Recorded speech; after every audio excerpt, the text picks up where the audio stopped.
Alright, Assalamualaikum. Hari ni kita dekat Klang, Kapar Klang. So Klang ni kita dah nampak ada trend pelanggan makin meningkat kat sini. Ni rumah yang kedua di area Klang kita buat. Boleh nampak rumah dah tersegam indah, cantik, besar, luas dan sebagainya. Cuma satu je isu dia, tidak dapat sambungan pada TMB atas isu tanah dan sebagainya lah, pemilikan. So rumah ni dah hampir 2 tahun, 2 kali raya dah. Tuan rumah pun nak duduk tak boleh, tak ada elektrik.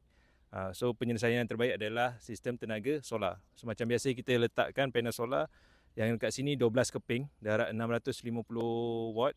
So kita dapat dalam lebih kurang 8 kilowatt, 9 kilowatt macam tu. Inverter kita gunakan 8 kilowatt single phase dan bateri 15 kilowatt hour satu. Cuma yang untuk tempat ni kita anggapkan dia progresif lah, dan kita bagi tahu tuan rumah juga, tengok dulu, guna dulu solar panel yang ada, bateri yang ada ni, dan bila kita tengok kalau ada keperluan nak tambah, kita boleh tambah.